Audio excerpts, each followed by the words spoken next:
안녕하세요. 경제학장 박사입니다. 여러분, 경제학 교과서를 딱 펴면 기업에 대해 뭐라고 제일 먼저 나오죠? 네, 맞아요. 기업은 이윤을 극대화한다. 아주 그냥 돌에 새겨진 법칙처럼 배우잖아요. 오늘은 이 당연해 보이는 명제가 과연 진짜인지, 현실에서는 어떻게 다르게 나타나는지 한번 제대로 파헤쳐 보겠습니다. 아주 흥미로울 거예요. 자, 모든 이야기는 바로 이 질문에서 시작됩니다. 기업의 목표는 정말 이윤, 딱 하나뿐일까요? 우리가 매일 보는 수많은 회사들, 그 복잡한 의사결정 과정을 이 이윤 극대화라는 한마디로 전부 설명할 수 있을지, 오늘 저와 함께 그 답을 찾아가 보시죠. 오케이. 자, 그래도 우리가 뭘 비판하려면 일단 그게 뭔지는 정확히 알아야겠죠? 우선은 교과서의 가장 기본 원칙, 이 이윤 극대화 가설이 뭔지부터 확실하게 다지고 넘어가겠습니다. 이윤 극대화, 말 그대로입니다. 아주 심플해요. 기업이 벌어들인 모든 돈, 이걸 우리가 총수입, 즉 TR이라고 하죠. 여기서 물건 만드느라 쓴 모든 돈, 총 비용, TC를 뺀 순수한 이익, 이윤을 가장 크게 만드는 걸 목표로 한다는 대전제입니다. 이윤은 총 수입 빼기 총 비용. 모든 경제학 분석은 바로 이 간단한 공식에서 출발하는 겁니다. 그럼 그 이윤이 언제 가장 커질까요? 바로 경제학에서 가장 아름다운 공식 중 하나인 이 조건, MR은 MC가 만족될 때입니다. 자, MR은 Marginal Revenue, 한계 수입이라고 해요. 물건 하나 더 팔았을 때 추가로 버는 돈. MC는 Marginal Cost, 한계 비용, 물건 하나 더 만들 때 추가로 드는 돈이죠. 한번 생각해 보세요. 추가로 버는 돈, MR이 추가로 드는 돈, MC보다 크면 당연히 하나 더 만들어 파는 게 이득이겠죠? 그러다가 이 둘이 똑같아지는 지점, 거기서 딱 멈추는 게 가장 이윤이 커지는 최적의 생산량이라는 겁니다. 정말 논리적이고 아름답지 않나요? 네, 저기 뒤에 학생 손 들었네요. 질문 한번 들어볼까요? 교수님, 근데 현실에서 기업들이 정말 이렇게 MR, MC 하나하나 다 계산해서 물건을 만드나요? 라는 질문이군요. 이야, 정말 예리한 질문입니다. 바로 그 지점, 교과서 속 완벽한 이론과 우리가 발딛고 있는 현실 사이에 아주 흥미로운 간격이 생기는 지점이죠. 방금 질문처럼 이 완벽해 보이는 이윤 극대화 가설도 몇 가지 매서운 비판을 피할 수가 없습니다. 첫째, 너무 단순화했다는 거예요. 현실의 기업은 이윤 말고도 시장 점유율, 브랜드 이미지, 하다못해 요즘엔 ESG 경영까지 신경 쓸 게 너무 많죠. 둘째, 그래서 현실 설명력이 떨어져요. 왜 저 회사는 적자를 보면서까지 시장 점유율에 목을 맬까? MR이 콜 MC로는 설명이 안 되죠. 마지막으로 가장 현실적인 문제. 아니, 기업이 자기네 MR, MC 곡선을 어떻게 정확히 알겠어요? 이건 거의 불가능에 가깝다는 겁니다. 그렇다면 이윤이 아니라면 기업의 목표는 뭘까요? 여기 아주 그럴듯한 첫 번째 대안이 있습니다. 바로 윌리엄 바우몰 교수가 주장한 수입 극대화 가설입니다. 여기서 키워드는 바로 전문 경영자, 즉 CEO입니다. 보세요. 현대의 큰 회사들은 주인이랑 경영하는 사람이 다르잖아요. 주인인 주주들은 당연히 배당금을 주는 이윤에 관심이 많겠죠. 하지만 월급 받는 CEO 입장에선 어떨까요? 본인 연봉이나 성과급, 그리고 사회적인 명성은 회사의 순이익보다는 우리 회사 매출 10조 달성 같은 회사의 덩치, 즉 매출액이랑 더 관련이 깊을 수 있다는 겁니다. 당장 은행 가서 대출 받을 때도 이익보다 매출 규모를 더 쳐주기도 하고요. 자, 이 그래프가 오늘 내용의 하이라이트입니다. 집중해 주세요. 어렵지 않아요. 가로축은 생산량, 세로축은 돈이에요. 여기 위로 볼록한 종 모양 곡선이 총수입, TR 곡선입니다.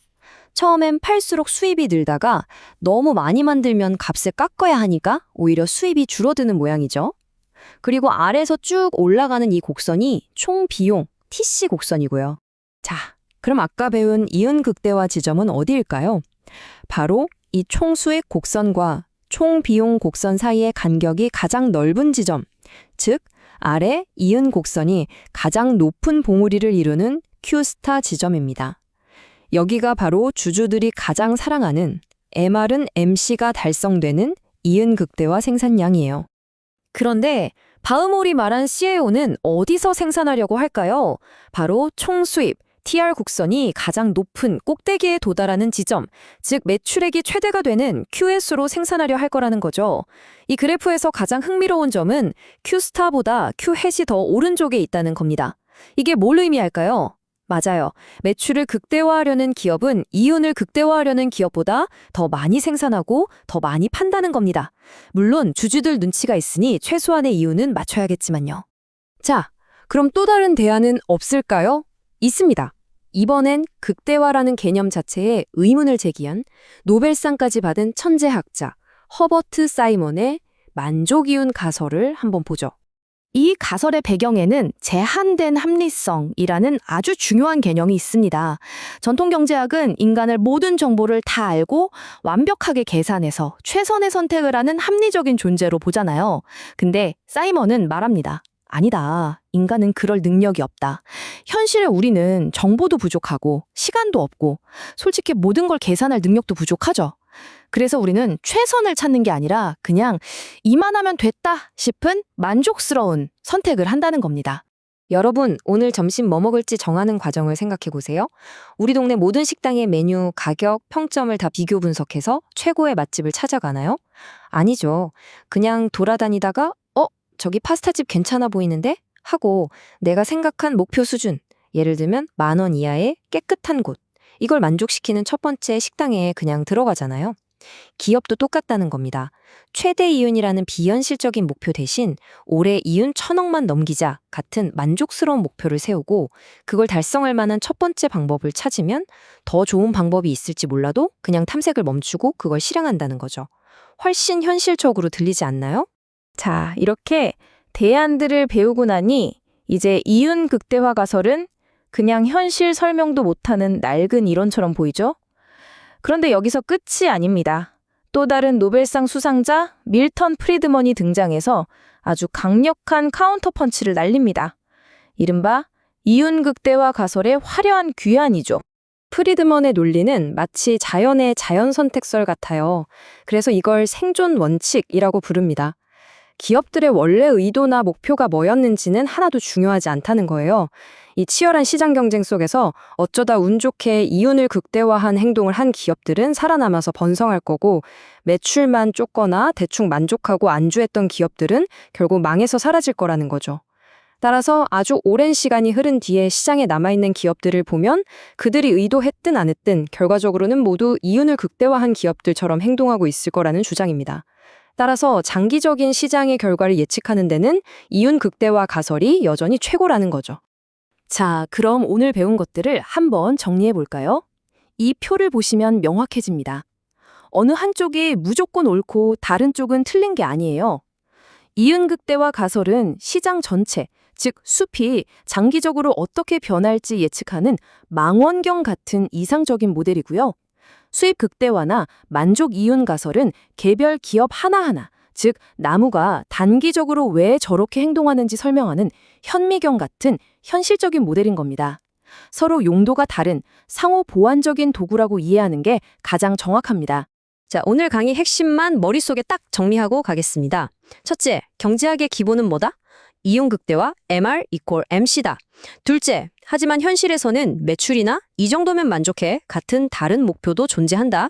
셋째, 그럼에도 불구하고 길게 보면 경쟁에서 살아남는 기업은 결국 이윤을 극대화하는 기업일 가능성이 높다. 이게 바로 생존 원칙이죠. 그리고 마지막, 가장 중요한 결론입니다. 모든 경제 모델은 현실 그 자체가 아니라 현실을 이해하기 위한 지도일 뿐이라는 것. 그래서 상황에 맞는 지도를 꺼내볼 줄 아는 지혜가 필요하다는 사실을 꼭 기억해 주세요. 자, 오늘 수업은 이 질문을 여러분께 던지는 것으로 마무리하겠습니다. 만약 여러분이 한 회사의 CEO가 된다면 당장 눈앞의 이익을 극대화해서 주주들에게 박수를 받으시겠습니까? 아니면 당장의 이익은 좀 희생하더라도 과감한 투자로 시장 점유율을 늘려서 회사의 장기적인 성장을 택하시겠습니까? 오늘 배운 이론들이 이 아주 현실적인 고민에 대해 어떤 힌트를 주는지 한번 깊이 생각해보는 시간을 가지시길 바랍니다. 수고 많으셨습니다.